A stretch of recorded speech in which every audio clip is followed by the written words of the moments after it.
Hello guys, welcome back. My name is Nathan, and today we're going to be taking a look at 10 different NHL players that are proving me wrong so far this season. Now you guys know I put a ton of opinions out on a ton of players every single year on this channel, but it feels like this season there's been a ton of specific players proving me so wrong so far this year. But who are the 10 players proving me wrong the most so far this season? What have I learned from their situations? And who is the NHL player that is proving me wrong the most so far this year? Watch till the end for all the rankings and all the players proving me wrong, and make sure you hit that subscribe button if you are new. 55% of the people that are watching are not subscribed. If you like hockey, this channel is the place to be. But today we're going to start out with the first player proving me wrong so far this season, and for pretty much everybody on this list, I'm happy they are proving me wrong, but especially in this guy's case, his team needed to have him be a better player, and so far, he's been playing some of his best hockey of his career. For the first player proving me wrong, we're going to move on to the Nashville Predators,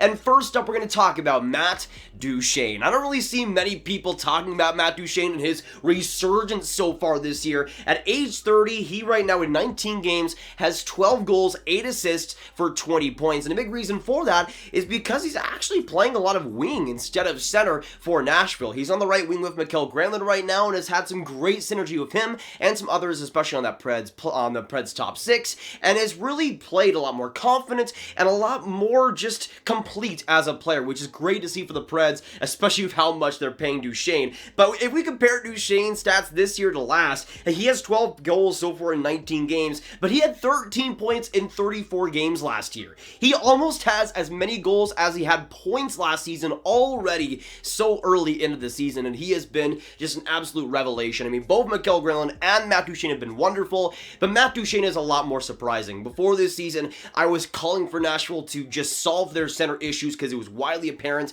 I didn't think Matt Duchene or Rio Hansen were the answers, but so far they have been the answers to this Preds team that has desperately needed that center situation solved, and so far it has been so far this year. Now, we started today's video with a center that has proved me wrong, so let's just continue that trend on to number 2. And the second player that has proved me wrong so far this year, this is another guy that I thought maybe should have gotten moved this past offseason and taken away from his team because it was obvious that it was seeming like a disconnect was there. But so far this year, it has been anything but, and it seems like this player is playing some of his best hockey ever. Again, just like Matt Duchene. Coming in at number 2, and the second player that has proved me wrong, let's move on to the Washington Capitals, and let's move on to Evgeny Kuznetsov. Again, another player that I'm really happy to be wrong about. So far this year, Kuznetsov is out for souls. So far in 20 games, has 7 goals, 17 assists for 24 points, and obviously Kuznetsov is helped by having Ovechkin and his amazing start to the season on his wing, but at the same time, Kuznetsov is also carrying his weight fantastically. It feels like he's right back in 2017-2018 where he's dominant on the puck, he's really confident, and again, has that urge to finally be that elite player again. It feels like we haven't seen that for a while in Kuznetsov, that determination to truly be elite, and so far we've seen that kind of rejuvenated in him, which is the best news possible for Washington. If you don't remember, there were so many trade rumors in really the past year and a half surrounding Kuznetsov and a potential move, but it seems like those rumors have been shut up pretty well so far this year. Now, you know how I said let's continue the trend of centermen even though Matt Duchene played wing? Yeah, forget about that. Now we're continuing the trend of centermen that are proving me wrong at number 3. And for the third player and the third centerman proving me wrong so far this year, let's move on to the Colorado Avalanche and let's move on to Nazem friggin' Kadri. Are you kidding me? How good Nazem Kadri has been simply unbelievable. And just like Matt Duchene, I don't see many people really giving him enough credit. Now, I'm not a huge fan of Nazem Kadri. I think he could be stupid when it comes to the dumb plays he can make over the years, but so far this year in the contract season, he looks to get paid after this year. In 16 games, has 7 goals, 18 assists for 25 points, and again, with the absence of Nathan MacKinnon, Kadri has stepped up in a big man way and has been unbelievable for this Avs team, truly having great chemistry with that entire team as well, and just comparing it to last season is pretty crazy the difference too. Last year, he got 32 points in 56 games, which is not too bad. bad, but already in 16 games has 25 points. That is a humongous difference, and again, with Kadri, it seemed like in the last maybe year and a half, he didn't really fit in too amazingly with that Avs team, but is now seemingly back to the player that he can be, and that's really what it all comes down to when it comes to Kadri. Can he be the player that he can be and unlock that potential? And it seems like he has finally done that with the Avs and has been even better than expected, or better than anybody expected up to this point. And guess who said the Avs might need to look at another second-line center option in case Nazem Kadri doesn't work out?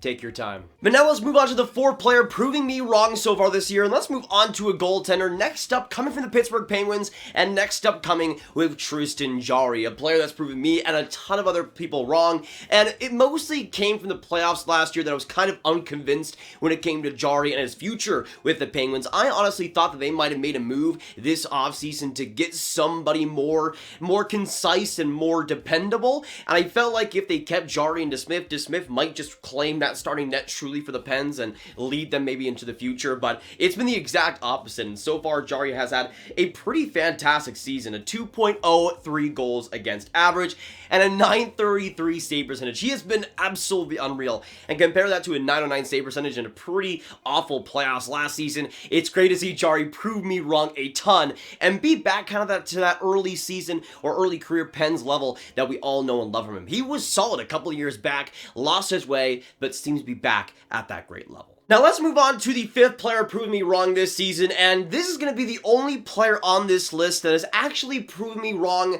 with being bad. I thought this player was going to be fantastic this season, be in the race for the Calder Trophy, potentially win it, and I think you guys know how this goes. At number 5, and the fifth player that's proved me wrong, let's just move on to Cole Caulfield and get it underway, okay? Even though he just scored his first goal this season, I think last night or 2 days ago, which is great to see, Cole Caulfield has definitely not been up to my expectations. I mean, hey, I predicted him to tie with the Calder Trophy with Moritz Seider, so you can hang that banner up, Nashville. I predicted him to tie with Moritz Seider for the Calder.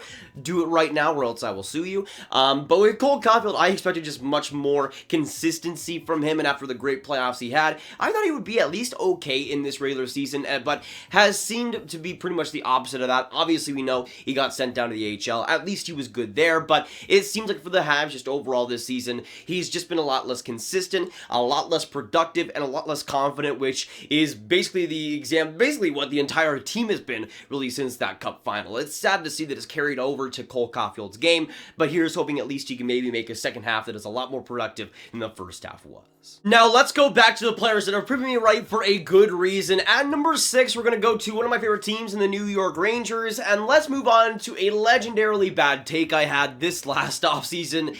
Let's just move on to Chris Kreider. Now, I want to tell you guys, obviously the Rangers this last year, I was really sad because it felt like, especially with the Duchene trade, that they were trading off guys to save cap, even though they had enough cap to go around, at least for now. And I felt like for the Rangers, one of the key guys they were kind of overlooking or maybe overpaying was Chris Kreider. And I was just unsure about the years. I was unsure about the term, and especially since he hadn't been made captain yet, I was unsure about his leadership and truly what he meant to the team, and all of those doubts, all of those worries have been put to rest so far this year, and I am I'm the happiest guy out there to be wrong about Chris Kreider. So far this year, he has been, again, playing some of his best hockey ever. In 18 or 19 games, he has 15 goals, 3 assists for 18 points. He's going for the legendary Cy Young most goals, few assists award, man. He has been on a different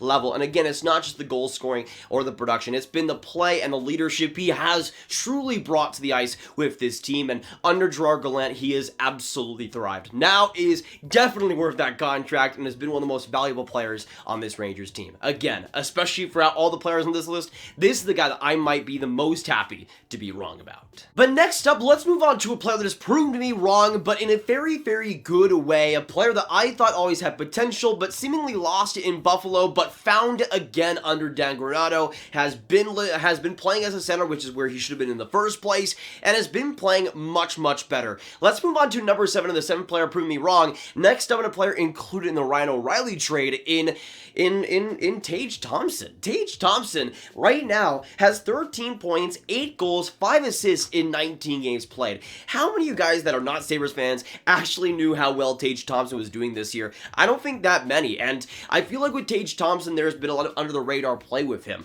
If you don't know, he's usually played wing throughout his career so far in the NHL, and he's recently been moved to center this season under Dan Granato, and I think it's been an absolutely genius move. He has been playing so much better, so much more complete, and feels a lot more natural at the NHL level, which is great to see. He was one of the worst underlying players in the entire NHL, but it seemed like he's found a different gear in his game and has been much better for the Sabres team, which is great to see, especially as a centerman that can compete on an everyday basis. But this was a guy that was a big part of that Ryan O'Reilly trade and is finally seemingly paying off, and that's what Dan Granato does, man. He has had some great hidden gems, and Tayge Thompson has been one of them. But next up, let's move on to the 8th player proving me wrong so far this year. This is a guy that I've kind of lost faith in a little bit over time with the Florida Panthers, but again, is a guy that has just been on a different level so far this year, and I'm so happy because he's one of the most energetic and fun players in the NHL. This was a guy that I thought in his first year in Florida could have had a great season,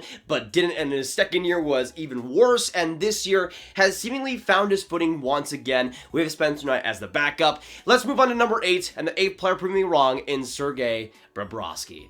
Another player I'm so happy to see being so much better than I thought he would have been. I really thought Sergei Bobrovsky was toast. I thought after last season, I thought that was honestly maybe one of his last chances to be back at least a decent level, and he was so much worse. He was just so obnoxiously horrible, and it pained my heart because I thought with Florida, he could have been the difference maker that could have put them over the top in a playoff series, but seemingly out of nowhere, Bobrovsky has been back, and right now is rocking a .940. Save percentage is second in goals saved above expected in the entire league, and has just been an absolute monster, returning to his prime Columbus days. And for a team that's paying him $10 million, that's about the best news you could ever possibly have.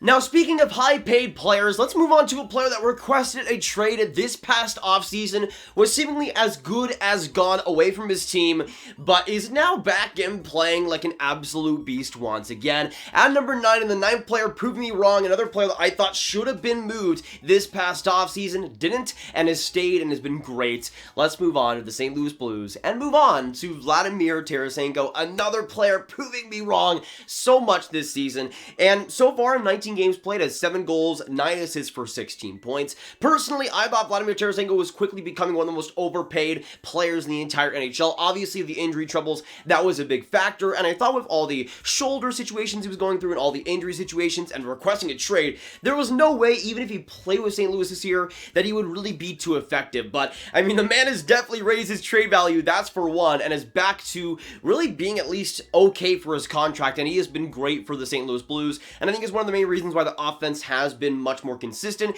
and the Blues team has been much more consistent. He's been great overall, and again, is quickly becoming a great trade value piece, and a guy that could move to the trade deadline, and hey, that's a great play for Vladimir Tarasenko, making it much more easy for St. Louis to be able to move him. So honestly, props to the king himself. But you know what? Enough diddy-daddling. I would be remiss if I did not talk about the player that has proved me wrong the most so far this year. And you guys know I made a ton of content this offseason, a ton of live streams of the offseason and the moves and what I thought about them, and the move and really the deal that I thought was among the worst in the entire league this last offseason was a deal by the Carolina Hurricanes where they ended up signing Freddy Anderson to a multi-year deal at $4.5 million.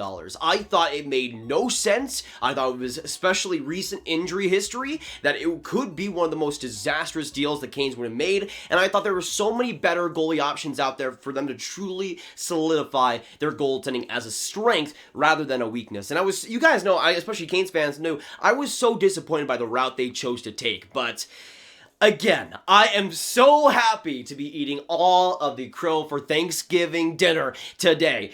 For Freddy Anderson, he has been simply sensational and arguably the best goaltender in the league this season. A .936 save percentage, 11 wins, 3 losses, and right now a 1.89 goals against average. He has been sensational, and for me it's kind of come out of nowhere, but for me it's also been kind of retribution for maybe how he was treated in Toronto, but he has been at an elite level. He has been among the league's best goaltenders and is in the race for the Vezina trophy. What an absolutely amazing story for a stud, and again, I'm so happy to be wrong. Canes fans, some of you guys knew I was wrong, and yeah, I was absolutely wrong. Good to see Freddy Anderson prove me wrong, though, and proving really the rest of the league wrong as well. But that'll be it for today, guys. Thank you so much for watching. If you enjoyed how wrong I was, make sure you hit that like button, hit that subscribe button, hit that notification bell if you did enjoy. And of course, I'm not going to be right all the time, so I wanted to highlight some of the things I've been wrong about so far this year. I think it's always healthy to do that and to be